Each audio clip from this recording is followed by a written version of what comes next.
Tanya held the candle with both hands, wrinkling her nose at its scent. The whole bathroom stunk like the tree-shaped air freshener that hung in her dad's yellow Corvette. Susie started sneezing immediately. "Oh God," she said, "I am so allergic to pine."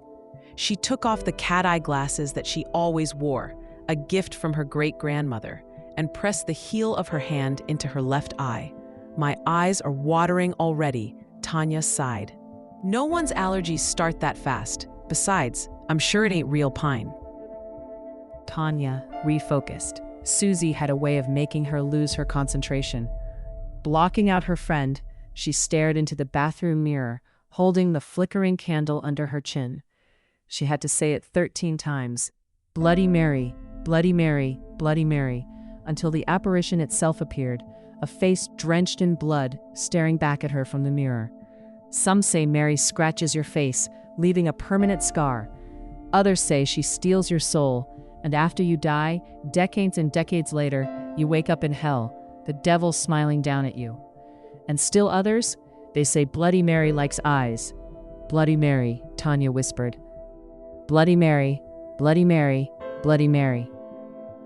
At that same moment, deep in the basement under Peepers Keeper's eye care, Mary hunched over her desk, staring down at the dozens of eyeglasses filling a warped wooden box. She frowned at the oval and round lenses staring back at her. "Vintage? I don't think these all qualify. I think I've seen these exact ones before. They're from the 90s, hardly vintage. Lens Merchant 84 is getting a bad review." Mary wiped a stream of blood from the left side of her forehead. It wasn't easy focusing when your hair was constantly dripping blood. Sky came running in, the black terrier's tiny legs pumping up and down. Miss Mary, Sky barked. "Another one," Mary sighed. "What is this, the third one tonight? Can't these girls knock it off for just one night? It's Christmas Eve. Impossible to have a hobby these days." Tanya got to her 10th Bloody Mary before the pale face swam into the mirror, blood trickling down its forehead. Tanya's eyes bugged out, convenient actually, and she let out a scream. Mary reached her fingers out from the mirror. Tanya stared at them as they moved closer, amazed at how narrow the digits were and how razor-sharp the nails. With 2 quick motions, Mary tore the eyes out of Tanya's face. Tanya fell to her knees, clutching her face, blood dribbling down the backs of her hand.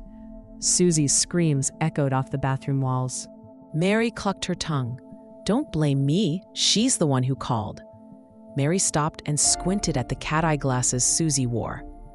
Those, Mary thought, were vintage, real vintage. Mary reached one hand back through the mirror, stretching her bony fingers towards Susie's face. Susie screamed some more. But instead of taking Susie's eyes, Mary snatched those specks. She knew a find when she saw one. Mary placed the cat-eye glasses in her box of favorites, between a pair of steampunk goggles and the pince-nez glasses once worn by Teddy Roosevelt. Mary could vouch for the authenticity of those latter glasses. She snatched them after stealing the eyes of a girl named Pearl, who was sleeping over at the White House that night, a friend of Alice Roosevelt. The president kept the incident hush-hush. "Miss Mary, did you know there are more than 17 million girls in the United States between the ages of 12 and 17? Sky asked. "No wonder you can't get any rest." Mary sighed. "It's always the teen girls. Can't they just play mystery date or something during their sleepovers?" Suddenly, the basement shook and rattled, causing Mary to drop a favorite pair of rounded glasses. On any other night, Mary might have thought an earthquake had hit Central Avenue. But tonight was Christmas Eve, so she barely shrugged at the impact. "Oh, great," she said, picking the glasses off the floor. "Fat ass is here, right on time." And there he was, stomping his big black boots across the floor, splashing melting snow everywhere. Santa Claus, dragging his magic bag along the ground behind him. Sky scampered over to Santa and sniffed at his boots. Santa reached in his beard and pulled out a gingerbread boy. Sky's eyes grew wide as he swished his tail back and forth. "I've been saving this one for you," Santa said. "Picked it up in a 2 flat in Pittsburgh. Best gingerbread of the night." Santa set the cookie on the very tip of Sky's nose. Sky waited, still swishing his tail back and forth. until Santa bellowed another ho ho ho. With that signal, Sky flipped the gingerbread boy in the air and caught it in his teeth. He swallowed it in one gulp. Mary had a bag of her own, this one a small burlap pouch, blood dripping out of its bottom. She tossed the bag to Santa, the fat elf catching it with his right hand. He opened its top and peered in. He smiled wide. "Oh my, do I see 2 pairs of green in there? The rarest of them all?" Mary shrugged. Twins in Milwaukee. Santa reached into the bag and pulled out one shiny green eyeball. His smile grew even bigger. "This will fit perfectly in one of those baby chrysalots that have been so popular. Brown and blue eyes work okay, but green is the best fit. It brings out the magic of the doll somehow." Mary nodded. "So I've heard." Santa reached back in his beard and pulled out a rolled-up scroll of browning paper. He gave the scroll a shake, and the paper spooled out, traveling down his front, over his giant belly, and onto the floor. "You can look all you want. Your name remains off the naughty list." Mary bent over, picking up the paper. Santa was right. As usual, her name was nowhere to be found in the M's. "And I can expect when I wake up tomorrow a rare find or two? Maybe Mahatma's round frame?" Santa jerked the paper out of Mary's hands. "Careful, Mary. You're leaving bloody fingerprints all over my list." Santa stuck the list back into his beard. His fingers, rummaging through the gray hairs, pulled out a baby chrysalots. The fat doll did what its name promised. It let out a shrill cry that immediately made Mary's head pound. Next to Santa, his sack, which looked particularly overstuffed today, lurched a bit. Mary squinted her eyes at it. Did your bag just move?" Santa gave a nervous ho ho ho and shook his head. "What? That's ridiculous." Mary watched as the sides of Santa's magic bag rippled, moving like the lazy waves of a lake. Then the bag made a gurgling sound, a particularly wet one. And then Mary was certain of this. The bag burped. Even odder, right after that burp, a splurt of blood and bones spit out from the top of the sack and splashed onto the ground. Sky padded over to the red puddle and dabbed at it with his tongue. "Yep," he said, "that's blood. Human. Maybe 17 years old?" Sky picked up one of the bone chunks with his teeth. Tail wagging, he lopped happily to the corner. Santa cleared his throat and twitched his nose. I might have gotten a bit greedy tonight. It only does that when I give it too much." "Too much what?" Mary asked. 17-year-olds? Santa pushed one of Elizabeth Gilmore's eyes into baby Chrysalot's empty socket. He held the doll in front of his face and smiled at the sight. "Perfect, Mary. Never fails. The best doll eyes in the entire universe. No wonder the kids like these so much." "Don't change the subject." Mary leaned over and peered into Santa's half-open sack. It was black in there, so black that Mary couldn't see a thing. "What's going on with your magic bag here?" Santa grabbed the bag with his free hand and pulled it toward him protectively. As he did so, another splurt of blood shot out. This time, Sky was fast enough to catch at least some of the red droplets on his tongue. "That one might have been 18, Sky said, licking his lips. Santa sighed. "Yes, I only take the older ones. Their gifts are more of a pain anyway. I'm so tired of cell phones." "Take?" Mary asked. "What do you mean?"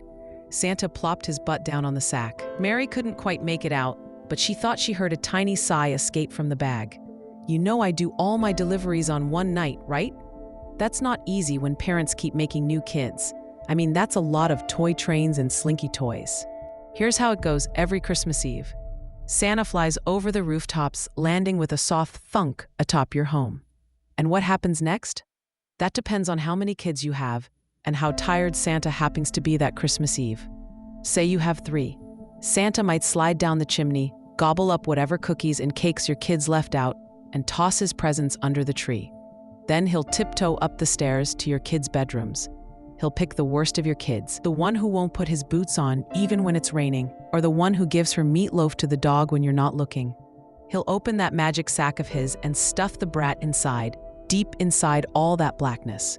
And when you wake up, bleary-eyed as your kids run down the stairs to the tree, you might glance in that extra bedroom and frown at the kid-sized twin bed, fully made up. You'll turn to your spouse and say, "Why don't we make that room an office? We hardly ever have overnight guests." All the photos of your third kid stuck to the fridge door, they'll be gone. The report cards with all those C's that you've stuffed in the end table drawers, they're gone too.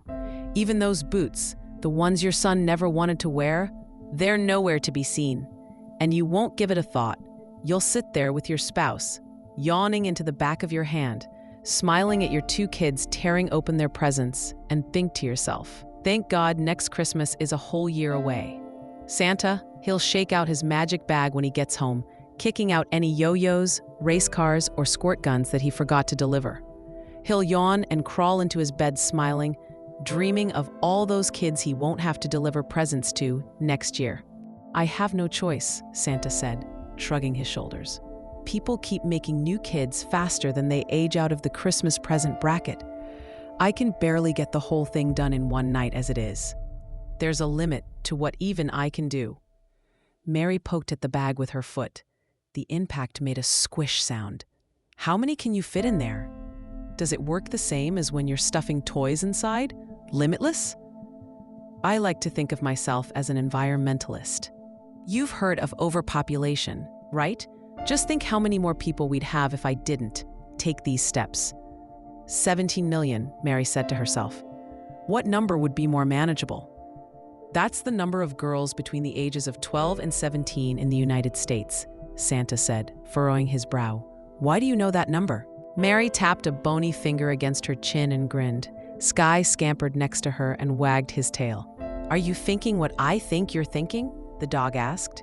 Mary answered by thrusting her right arm forward quickly, striking like a snake with those long fingers of hers. Santa didn't even realize his eye was gone until the blood was flowing down his face and turning his beard red. Santa screamed, slapping a hand over his dripping eye socket. My eye, Mary smiled, squeezing her hand and smashing Santa's eye. Don't be surprised, Nick. It's what I do, after all. Santa lunged toward Mary, a gloved hand reaching for her neck.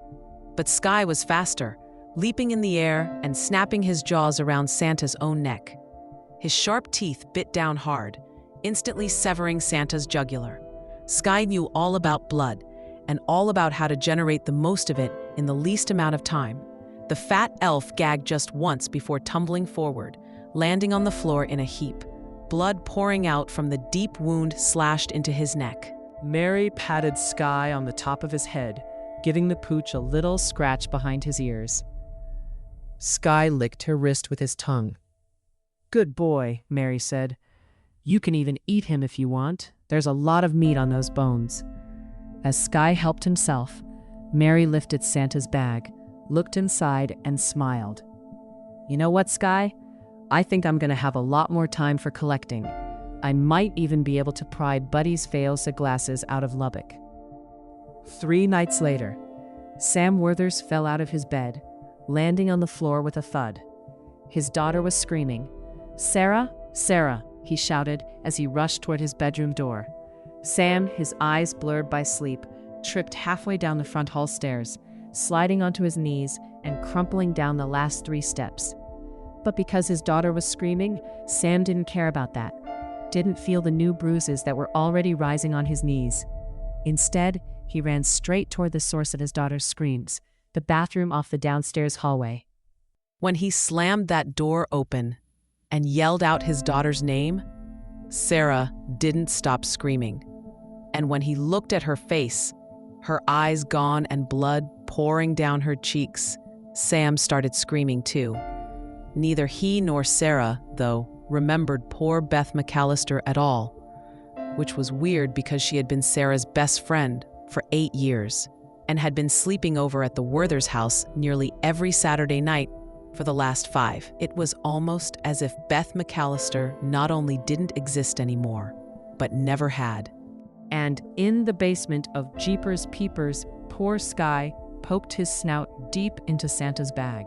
And though he could smell the aroma of Beth McAllister's blood and bones and skin inside it, his outstretched tongue could never quite reach the source of those wonderful scents.